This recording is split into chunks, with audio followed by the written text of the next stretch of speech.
Good afternoon. This is Bill Marcum with the Kelso Longview Chamber of Commerce on Home Team 100.7 KLOG. Sponsors for our program today include Grocery Outlet on Ocean Beach Highway, American Workforce Group, Cowlitz PUD, the Port of Longview, the Future Group, and Millennium Bulk Terminals.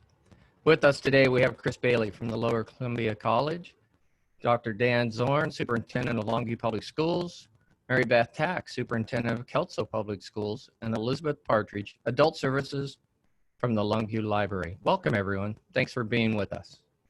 Our first guest is going to be Chris Bailey from Lower Columbia College. Chris, how are you? Great. Good morning, Bill. Thank you. Good morning. Thank KLOG. Thanks for being with us today. How's all this affected your campus? Oh, it's been a big change in a lot of different ways. First of all, about mid-March, we found out that this pandemic was going to be a big deal, and so we've moved mostly to a remote operation in terms of how we're operating, at least through the 5th of May. So that's our current status. On March 19th, we closed our facilities and buildings to everybody except a few essential personnel. We asked that everyone work remotely. And our IT and our other staff worked, and they actually made that happen. And we also delayed our quarter 2 weeks. We went from a 2-week spring break to a 4-week spring break. And then we compressed the quarter from 10 weeks to 8 weeks. And that gave us the opportunity to virtually convert almost every one of our programs and courses into an online environment. We gave our faculty and staff as many resources and as much time as we could to make sure that that could happen. We also set up capabilities for our students to do all their transactions predominantly online. We set up a virtual one-stop. We set up a Zoom room so that people could actually contact people via Zoom and get personalized service. Currently, we are operating fully online. It's the first week of the quarter. I will say one of the changes, it's the first time we haven't had a parking problem the first week of the quarter. No issues there, so that's a plus. But at least for the first 2 weeks, every course that we offer is going to be fully online. For those few clinicals and labs that require some hands-on learning or heavy equipment, we're going to try to prolong those later into the quarter, those start dates, and they're going to be operating also virtually at the beginning of the quarter. So do you see any reduction in students? Yeah, we're down about 12% right now. Some of that is basic skills, which we think will rebound, but we anticipate about a 10% loss in enrollment for the quarter. How will this affect commencement? We made the announcement on Friday that we're going to go to a virtual commencement. There are several reasons for that. One, the unpredictability of the current environment in terms of when large events will be allowed to happen again. Two, we have our event at Kelso High School, so there's that issue as well about getting the location. If we were to postpone it, there's still uncertainty about when that could happen, and we may end up postponing it and then having to postpone it again. So we decided to go with a virtual commencement activity, and so that's what we're going to be doing. More to come, but we're going to try to make it as exciting as possible and really honor the class of 2020. So explain to me how we can have a virtual commencement. Well, there are different ways to do it. We think what it will end up being is more of a commemoratory video where we'll have the commencement speakers, we'll have award ceremonies, we'll actually have perhaps a running of the names of all of the students. We'll have guest speakers in a graduation ceremony, but it won't be like the normal commencement. It'll be very different. We hope upbeat, lots of pictures, lots of elements of highlights of the year, that sort of thing. And then we'll probably have some sort of swag bag to go along with it. I see. Okay. So what happens on May 5th? So May 5th, as of now, under the orders, we'll be opening up the campus, but it'll be in a very limited capacity. So most of our facilities will still be closed. There'll be limited access to the buildings except for students and faculty who are going to be in lab or clinical settings. And again, it's up to the instructor, but we're trying to push those towards the end of the quarter. We are going to open the library beginning May 5th, but only for those needing access to computers or internet or printing. And we're going to be using social distancing, hygiene and cleaning protocols, and students are going to be required to wear face coverings. We're also going to limit use of the library to 15 students at a time, so that we can make sure that they're seated far enough apart when they're doing their work. The bookstore is also going to be open with a similar protocol, but we really encourage students to order their books online, and there will be some limited access to cashiering. But for the most part, we're going to try to keep the campus free of individuals, and except in a very limited capacity, and that includes our employees. Most of them will still be working remotely. So, Chris, how do you help students who don't have those capabilities or technology at home? How are you helping them to meet this demand? Well, we thought about that really early on, and so we bought a large number of Chromebooks, and I don't know the exact amount we've given out, but I believe it's over 60 so far. Students can request technology, so if they don't have a laptop or Chromebook, we could try to provide them access to that. And we've got a form online at lowercolumbia.edu where they can make that request. We're also opening up our library, as we said, for internet and computer use, and also for printing. We're also going to expand our internet services into at least one, perhaps two of our parking lots, and then those are going to be monitored to make sure that there's social distancing, etc. So those are some of the aspects. We've also, for students who had difficulty with online learning, our e-learning staff is going to be available to them through the Zoom rooms, but also direct through email. And we're also going to be using our Canvas courses for those students to, and we'll have tutorials for those who have difficulty with the online environment. How about funding? Students, no jobs. I'm sure you had a lot of students that worked part-time and also attended classes. They've lost their job. What kind of emergency funding do you have available for them? Well, as you know, several years ago, we were one of the first schools to create a fund, capital fund for student success. And really what it is an emergency fund that we developed. Our goal was to raise $1 million. We're about $900,000 now raised. That produces almost $50,000 a year for students. So that was set up several years ago.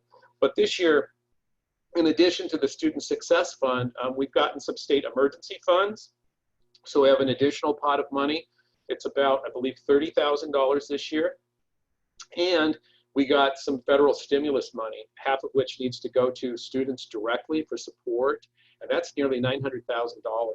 So we have a huge amount of money for student assistance this year. And if you ever thought about going back to school, this is a great opportunity to do that. Those funds can be used for various things, but they primarily for student needs, for things like tuition, books, childcare, fees, rent, transportation, technology needs. All of those things fall within the parameter of that fund. Great. How about staff? How have you been able to communicate with staff and actually help staff be prepared to do this online learning? Well, we started fairly early. We saw this coming, and so prior to even the shutdown, we began to explore how to go more fully online. We thought that might be a possibility. We've also been working on going more online as a strategic initiative over the last couple of years. So a lot of the courses have already been developed in terms of the online environment. For those that weren't, what we did is we delayed the quarter 2 weeks to give the faculty 2 additional weeks to turn their courses into an online environment. And our e-learning team has been amazing. They have worked individually with instructors and helped them develop those courses over the last month. And so they're ready to go. So a lot of activity in terms of just trying to make it all work. Our faculty have been amazing. They have been really innovative. They're also using Zoom lectures. There are even some components of the lab work is being done now online.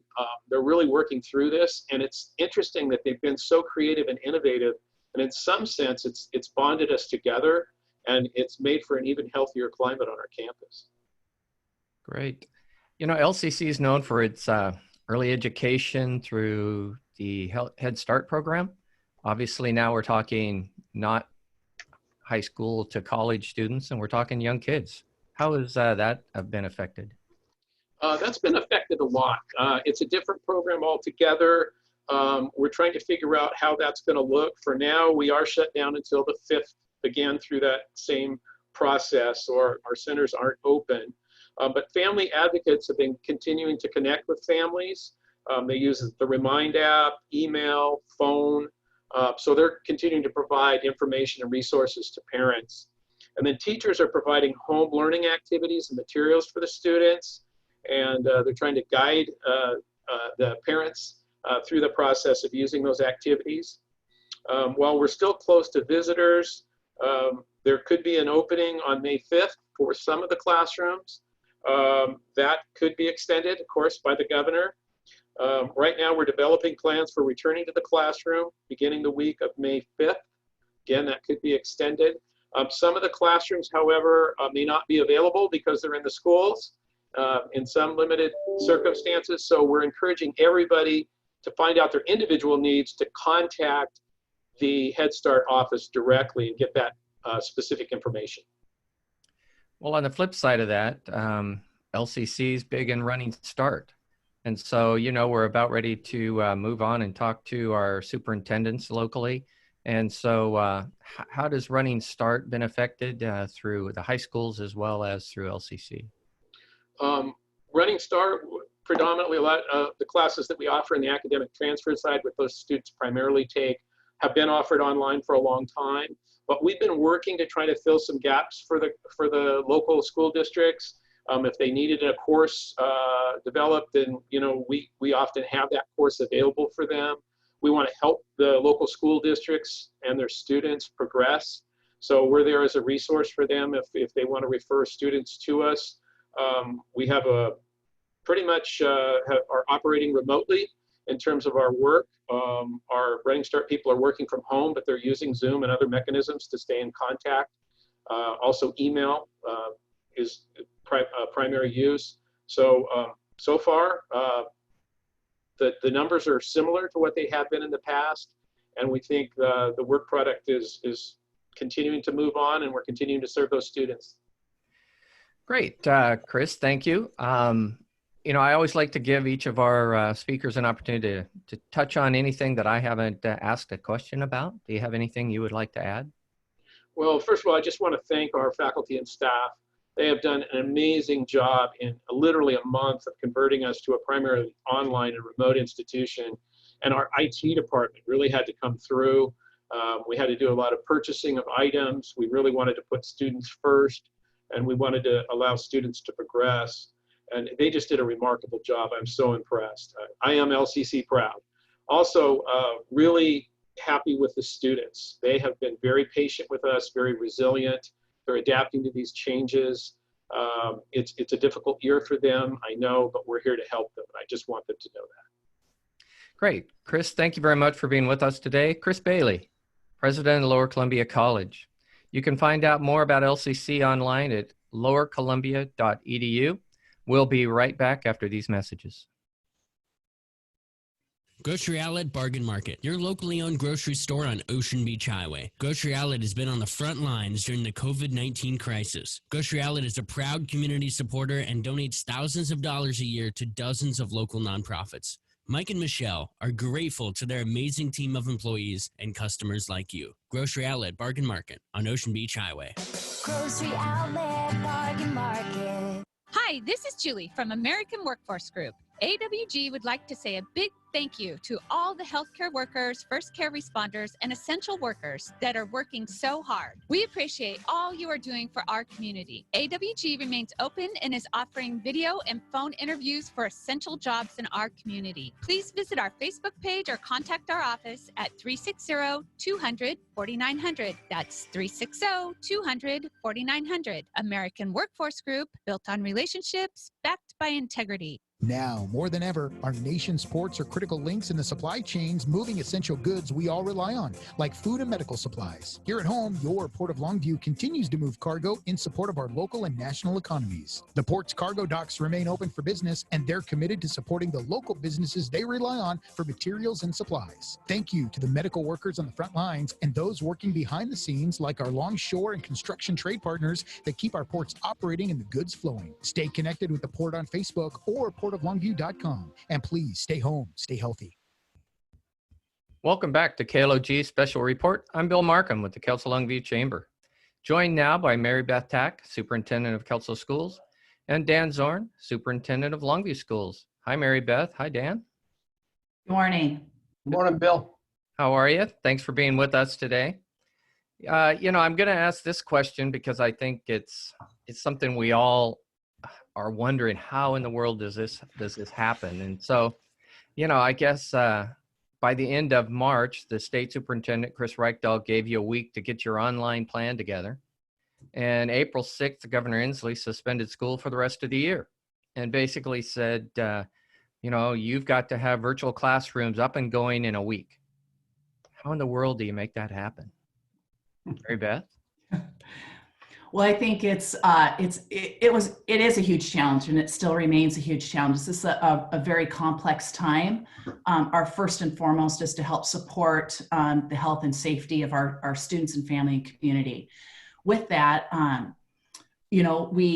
we got the directive, and in that moment of time, the challenge of changing a 170-year-old education model that was built really on the foundation of person-to-person and relationship instructional model, we had to change in a week. And that's been a very arduous task for sure. We have an incredible team that kind of went all in and rolled our sleeves up and are making it happen. It's not perfect right now by any means, but I think we're modeling what a learning organization is, and that means all hands on deck and helping to support our students and families in our community. Great. Dan, how about you?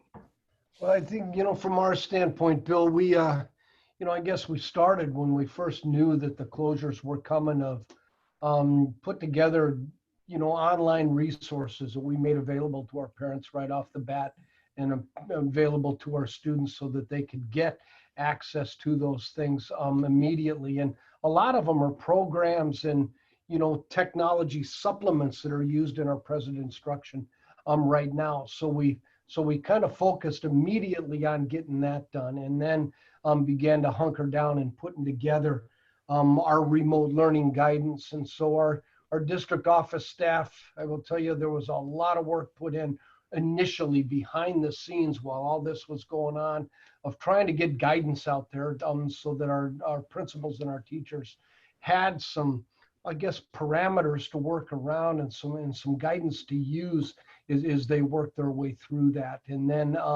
as we worked on that guidance with our principals, we then turned it over to our principals to begin working with their staffs on making sure that they were ready to go for the learning that was to come. What I appreciate about your question, Bill, is the acknowledgement of how much work it's been. I've been, I tell you, absolutely floored by how busy things have been in my chair since the closure and all the different questions that are out there. As Mary Beth said, we're, really recreating an educational model on the fly here. And our people have, have really risen to the task. They're working their tails off in trying to make it work. They're, creating some pretty innovative ways to try to assure that our kids are getting the learning they need in spite of the incredibly strange situation that we're in. And I tell you, I couldn't be more proud of our teachers, of our support staff, of our administrators, with the work they're doing to make sure that that happens. And it's also it is a work in progress. We've talked in terms of kind of 3 words. Is we've talked with our principals and then asked them to be working with their teachers. Is to, first of all, the first word is patience. Be patient with yourself. know that what we're putting together is going to take time. It's going to take adjustment. In 4 or 5 weeks, we're going to be much better at it than we are now. We're asking for that same patience from our community, from our parents, and from our kids. We've also talked a lot about grace and recognizing that there are going to be some mistakes made along the way. And that if we're going to mess up, if we're going to make a mistake, we're going to make a mistake that benefits our students as best we can, and making sure that we are always, cutting people a little slack in this whole situation because of the unique situation. And then the third word we've talked about is flexibility, and just knowing that, even with the guidance that we've provided, the systems that we've put in place to deliver this learning, it's going to require some incredible creativity and solutions that we haven't even thought about, and that are going to come and evolve as our teachers are working with their kids, and they begin to hear from parents and their kids about what might work better. So that's, I guess, that's how we're trying to work our way through it. Again, to make sure that we can just make the best learning environment possible in this less than ideal situation. I'd like to also piggyback on that. It's, we sent out we had our staff right away reach out to each of our students and families to see and survey them on what's the best way in which to deliver instruction remotely. So whether that's packets or Chromebook delivery, we gathered that data and made some decisions based on that data. I also, I share often weekly kind of our 3 C's in this whole process as we move forward.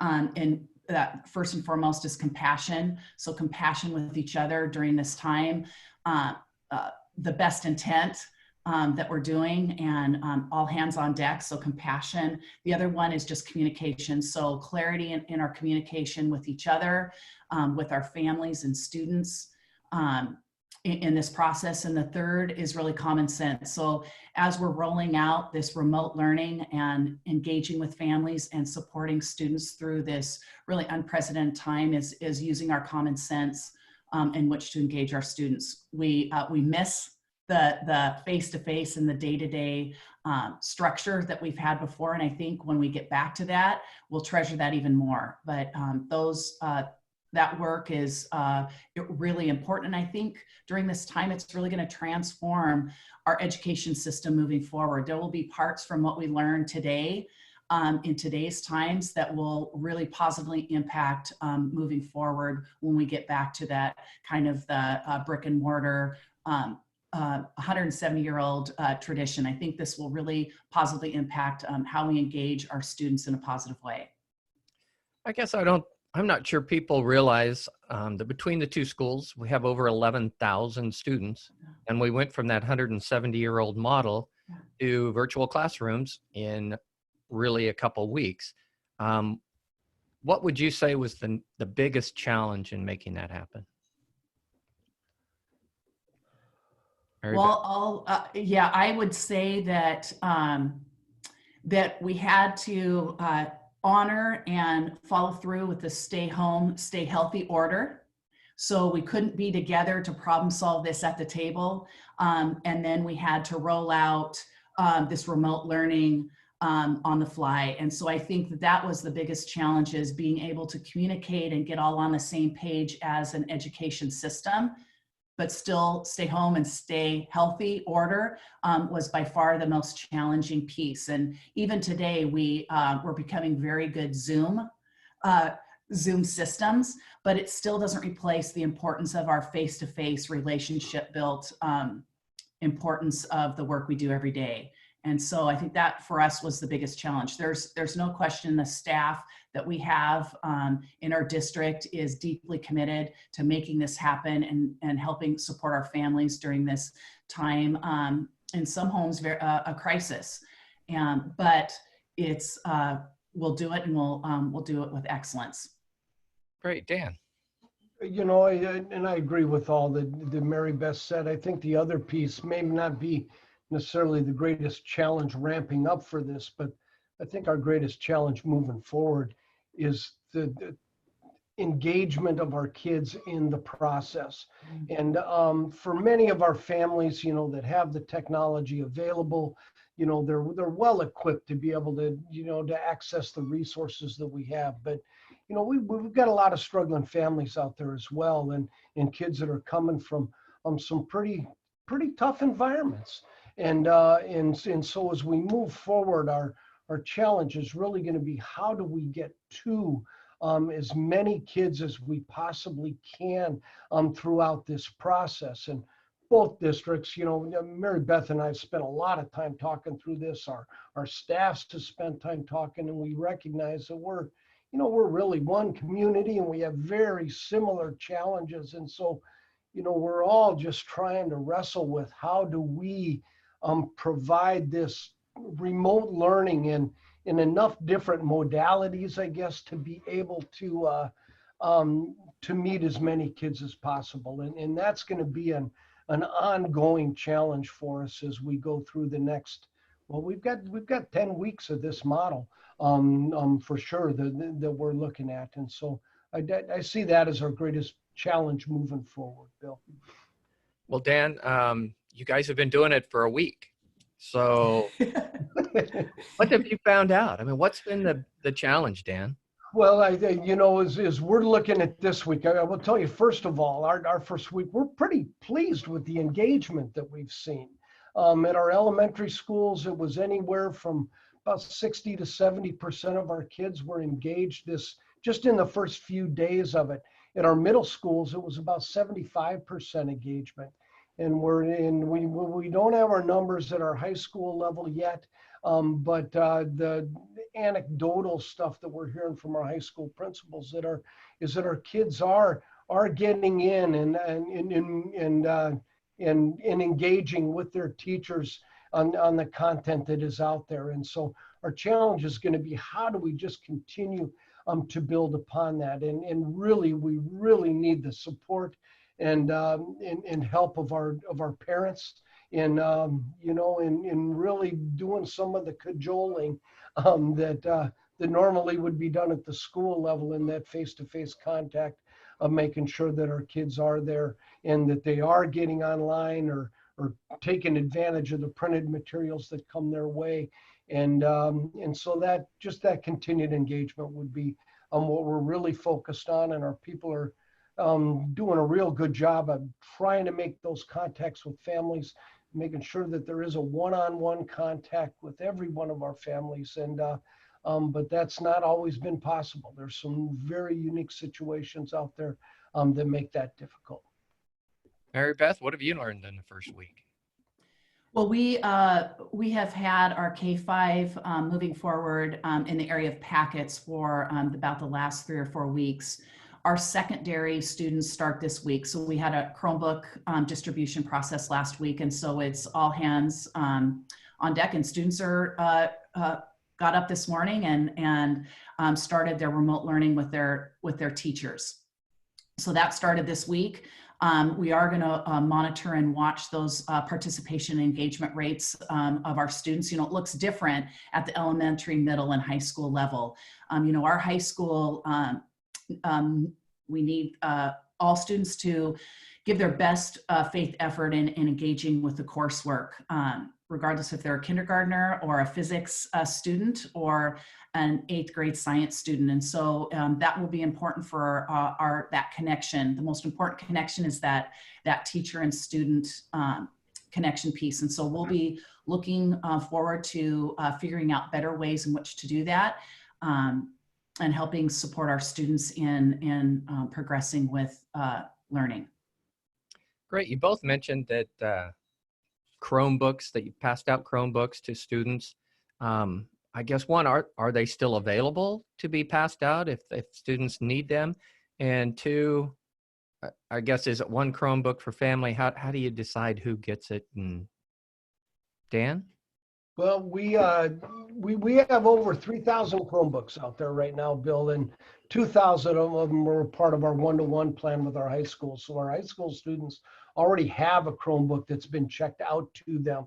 And then we've distributed about 1,000, and we continue to do that. So if someone is still looking for access to a Chromebook. They simply need to contact their school and their principal, and arrangements will be made for them to be able to come over to the school and be able to get that if they weren't able to be available for the couple distributions that we have out there. We have tried to keep it from one to family just because of the demand that we have seen out there. But there are some circumstances where we understand that may not be possible because you might have 4 or 5 kids in school and some of the conflicts that come with that. And so we're trying to work with our parents and our families on a one-to-one basis with that. So that's kind of where we are right now with it. We're just trying to make sure that people have the access that they need. But I also want to remind people that if you've got a laptop at home, a desktop computer, an iPad or some device like that, all of those kinds of devices will connect to our to the learning that is out there. It does not require a Chromebook to be successful in this model. Any technology that can connect to the internet is going to be able to work and be successful in accessing the resources we have available. Mary Beth, anything to add?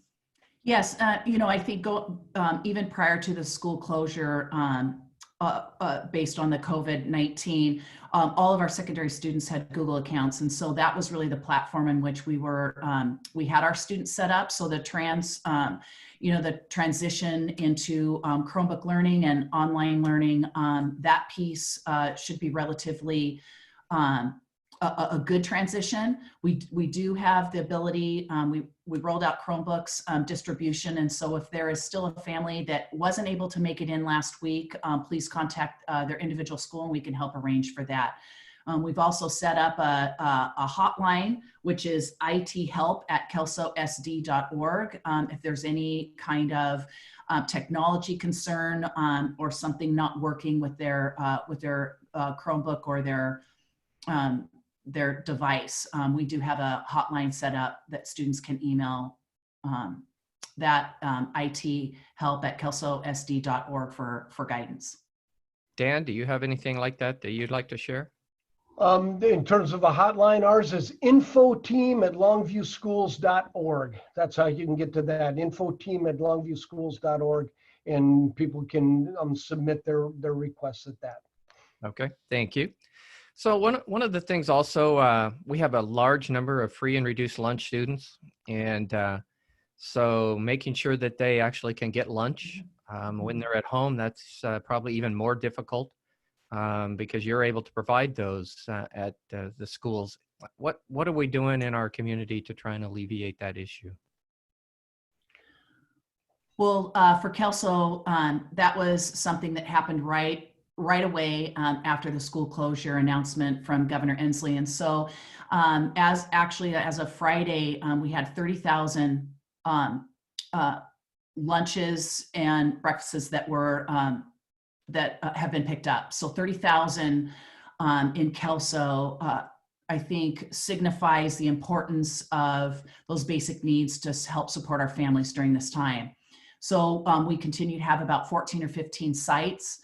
We continue to refine that on a weekly basis based on family feedback to us, whether we need to add an additional site. We just added one this week. And so that process, just a shout out to our nutrition services team and transportation and making that happen. We have folks that continue to just inspire the work in making that happen for our families in our community. And where can they find those locations? On our website, kelso.mednet.edu, there's a COVID website, a section, and they can go to meal distribution, and those are updated on a regular basis. Perfect. Thank you. Dan? It's very similar with Kelso. We're serving breakfast and lunch. We have 10 different locations, 6 static sites, 6 of our schools, and then we have 4 buses that are going to different places. We're looking at expanding our bus service because we do know that there's some unmet need that is out there. So we're looking at that. You can find all that information for us at longviewschools.com. We have a very similar link, our COVID-19 link, and you can get all that information to be out there. We are I'm real proud of our food service and our transportation department and the work they're doing to just get those very basic needs of our kids met during this time. Great, thank you. May 5th, does it have any bearing on what your plans are at this time? Everybody's hoping that we're going to be getting past this, be able to at least start some type of economy back in our community. As you heard, Chris say they are going to open and plan to open and progress slowly. Do you guys see any difference happening as of May 5th? In terms of our schools opening up for kids, no, that's unless something drastically changes from the guidance we've been given by the governor and by the superintendent of public instruction. Our planning right now in terms of serving our kids is to serve them through June 19th in this online remote learning model that we've put together.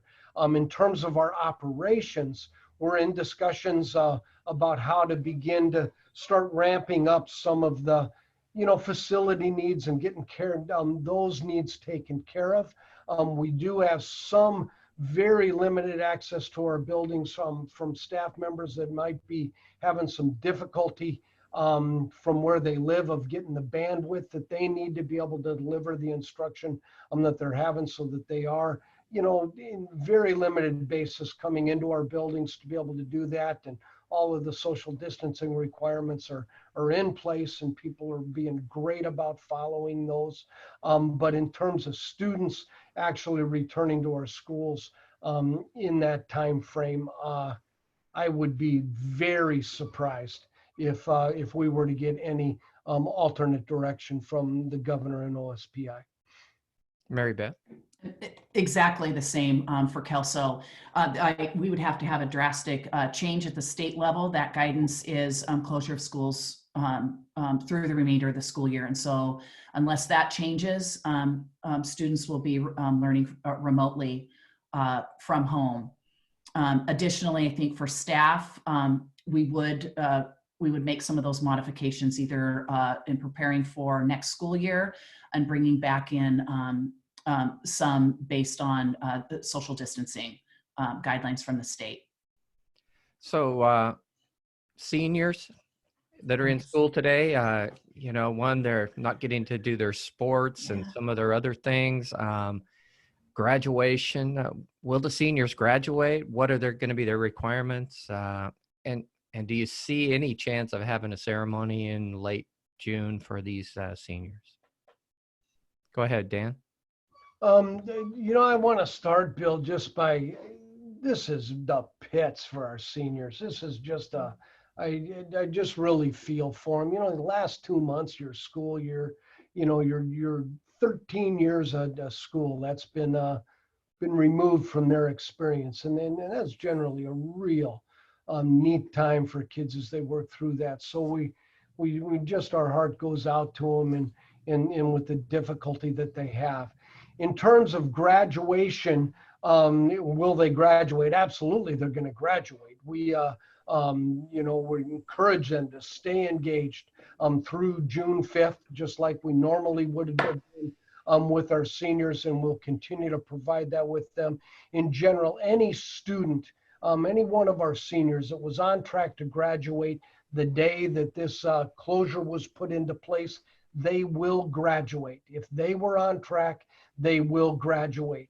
Now, that doesn't mean we don't want them to stay engaged the rest of the time. They need to stay engaged. They still have things that they need to get done and get prepared for in the future. But none of our students are going to be denied graduation that results from this closure. This was so out of their control and so out of their hands that we're working hard to make sure that happens. In terms of a physical graduation, we were scheduled for June 6th with a physical graduation. Right now, that's not going to happen as we had initially planned. we are in a lot of discussion right now about how we might go about that, whether we do it remotely, whether we postpone it for a period of time. There's still discussion to be had. Actually, our principals are engaged in discussion last week with their kids and trying to gather that information from them as to what they would like that to look like. And those discussions will continue this week as we try to put that together. And so my guess is that we'll have some form of a remote celebration that will be put into place that honors the work that we're doing, that our kids have done over that time. And again, we just are just trying to make sure that we do right by our kids in this, and that and then in spite of the lousy circumstance, that they understand how much they're appreciated, that their contributions to their high schools are acknowledged, and that they get a good send off into this next stage of their lives. Thank you, Mary Beth.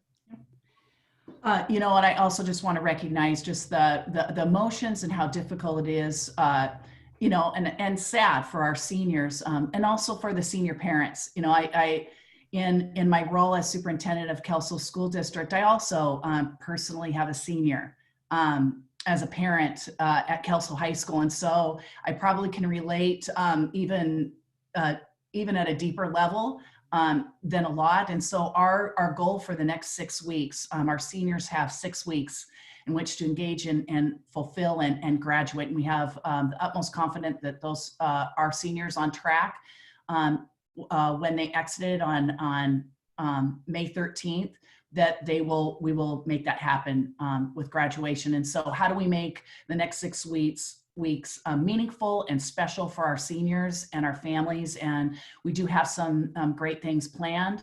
Our graduation will still continue June 6th. It just won't be in person. We will have a virtual one. And we've had a lot of group, our administrators behind the scenes, really developing something special for our seniors and parents on June 6th. With our graduation. So more to come with that. We have a letter going out to senior parents here later this week, all the way from baccalaureate to honor society, scholarship night, and also senior awards. So we do have some great things planned in how to make the next 6 weeks meaningful and special during these very unusual times. Great, thank you. We have just a little over a minute and a half, probably. Is there anything either one of you would like to touch on before we close? Dan? You know, I think from my standpoint, Bill, I just want to thank, you know, our people, our staff from, you know, every, you know, area within the school district with how hard they've worked. We've also worked close with our unions. Want to thank our union leadership. They've been very helpful in this process of just making sure that we're providing what we need out there for our kids. Our parents have been marvelous through it all, and I want to thank them as well. It's just a real tough time, and I just encourage people to just hang in there. Again, be patient with us, but and know that we're going to be better at this in 4 or 5 weeks than we are right now. We're going to continue to try to improve upon the what it is that we're providing our folks that are out there. I think if there's maybe 3 words that I could encourage for our kids during this time, it would be to read, read, read. I think it's a great opportunity for people to just get immersed in literacy. It's not often that I talk without talking about that, Bill, you know that. And I just feel that is such an important thing to have happen during this time when you're trying to maintain your skills that are out there. And it's probably a nice little segue into your next section with Elizabeth. So I'll just kind of leave it at that. Thanks a lot for this opportunity. Yes, Mary Beth. Again, thanks, Bill, for this opportunity just to talk with our community, and just a big thank you to, first of all, I know that I will extend the comments that Dan shared but to our school board for your vision and support during this time, our cabinet, our directors, our administrators, our union leadership, our staff, and definitely for our students and families out there as we navigate these challenging waters. When we talk about We Are Kelso, this is such a demonstration of the commitment and loyalty and dedication that our community is wrapping around our students and families during this time, and especially around our seniors. My advice also to our students and families, obviously the reading, I love that Dan shared, and then also that we miss you. We deeply care about you.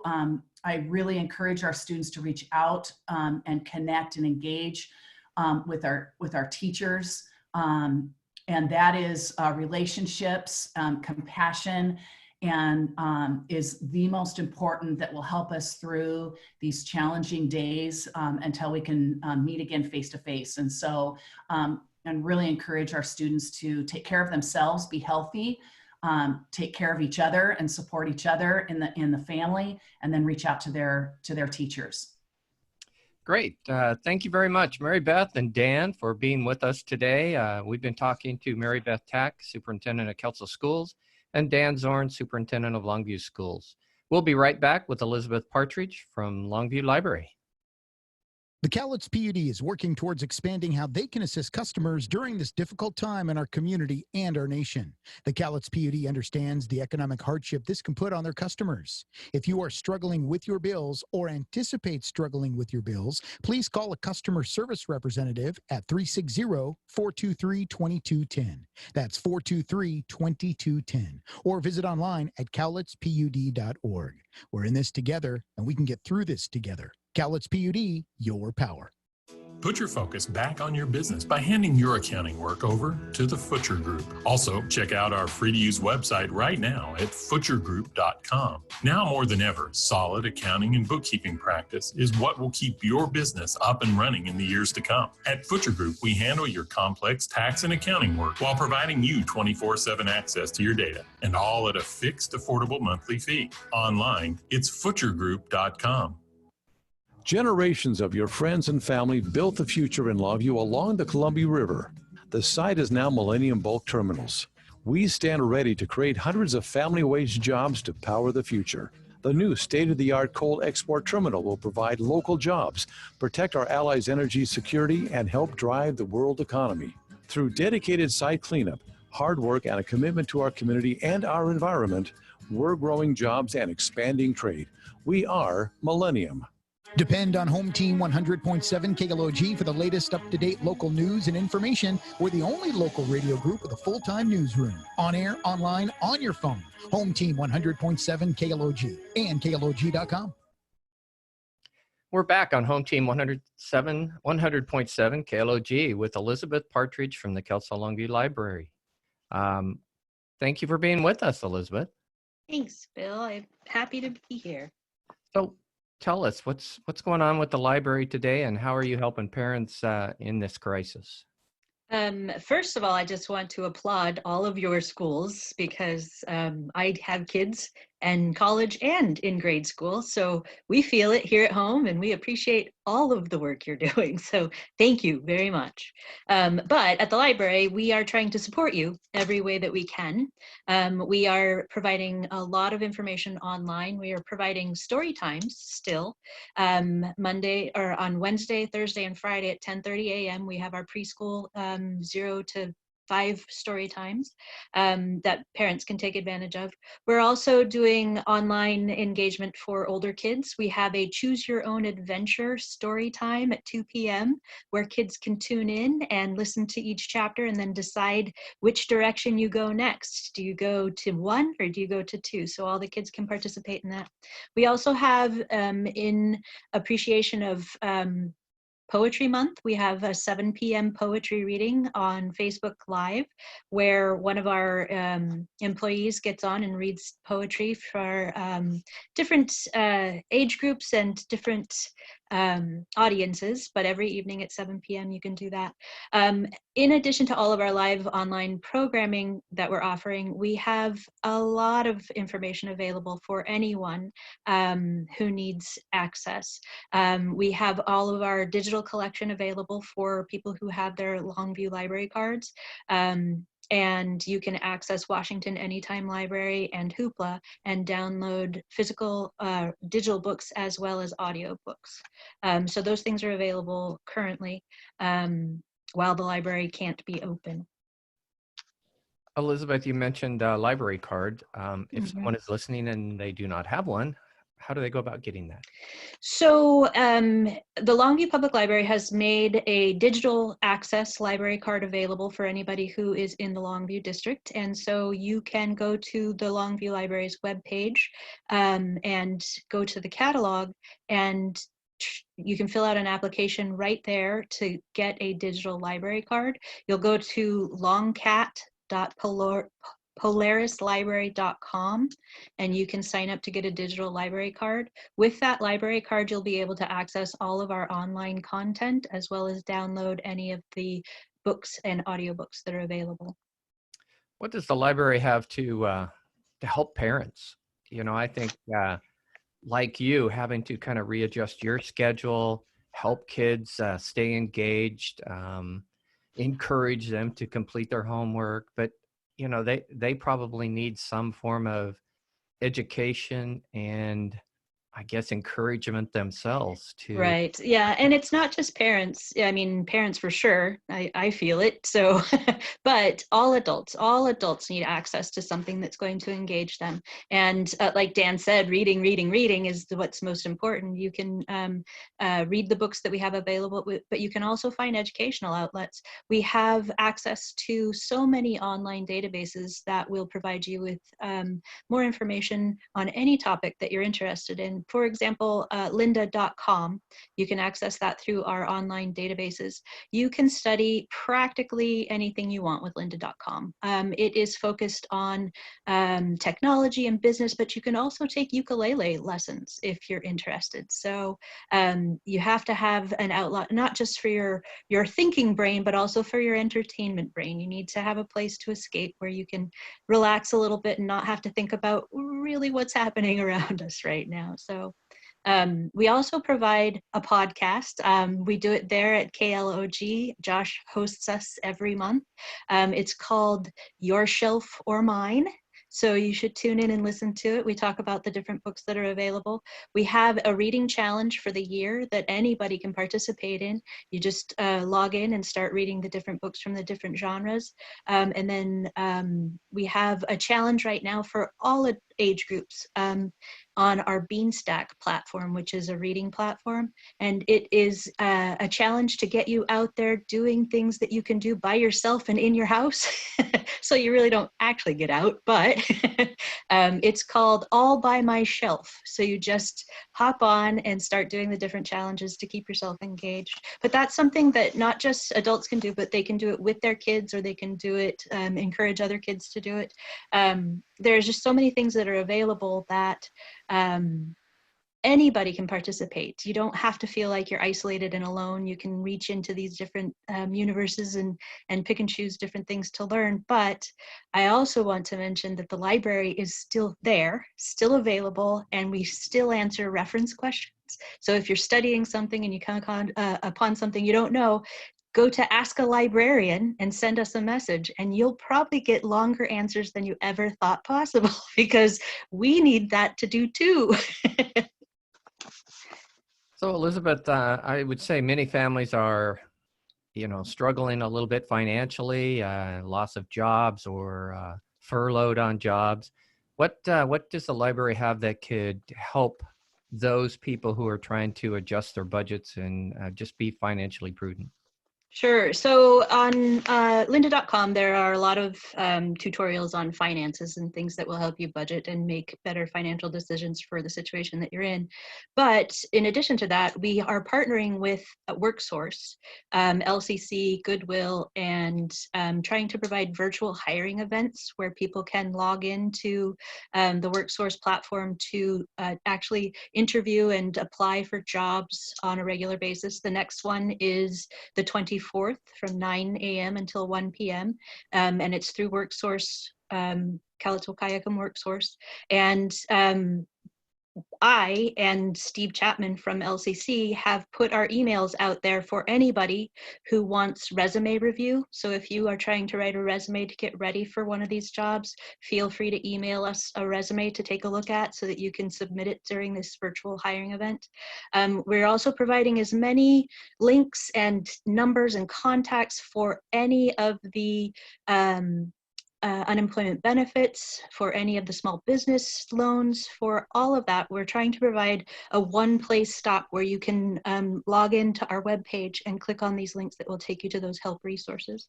We're also, in terms of when we're trying to be ready to reopen, the date is always changing, it seems, so we're just kind of saying when we're allowed to reopen. One of the first steps that we are going to take is to provide people with the access to computers and internet so that they can file their unemployment benefits, so they can search for jobs, and so they can file for any of these loans that are out there and available. So you did mention a little bit about business.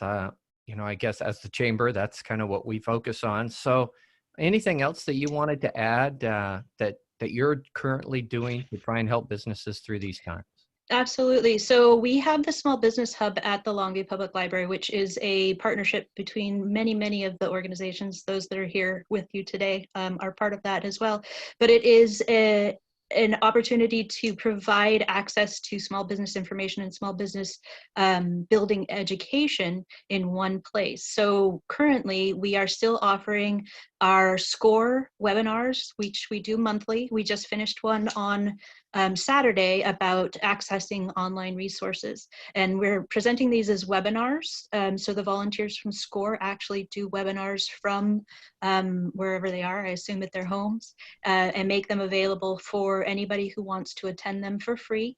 And you can access all of the information that they provide. They're going to have them saved into their knowledge library through their vancouver.score.org webpage, and you can access that information for local information, for county information, etc. So we also have our online databases through your digital library card that will help you prepare for when we can actually open up for business again. So you can log in and do marketing research, which right now, who knows what the marketing research is going to show, but you can try to be prepared to make sure that your business is ready to go as soon as the door opens. Great. Elizabeth, is there anything I haven't brought up or asked that you'd like to comment on? So one thing I'd like to say is that, you know, for something that has happened to us all, we're all in this together in such a short amount of time, I am so happy and with all of you, because I think our community is doing an excellent job of doing what we have to do, but being prepared for the next step. So I appreciate all of you very much. The other thing is that we at the library want to know what you need from us. We want to know what everybody in our community needs right now, where you can't go anywhere, you can't do anything. How can we help you access the things that you can't get to?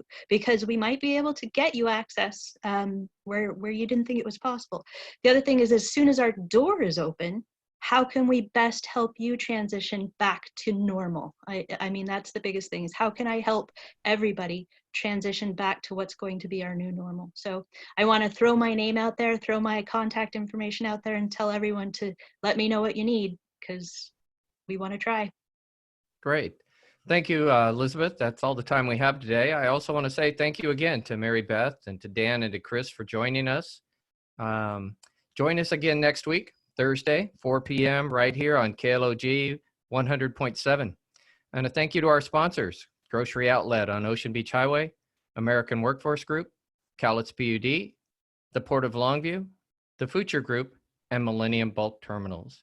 This is Bill Marcum with the Kelso Longview Chamber of Commerce, and this has been a special report on Home Team 100.7 KLOG. See you all next week.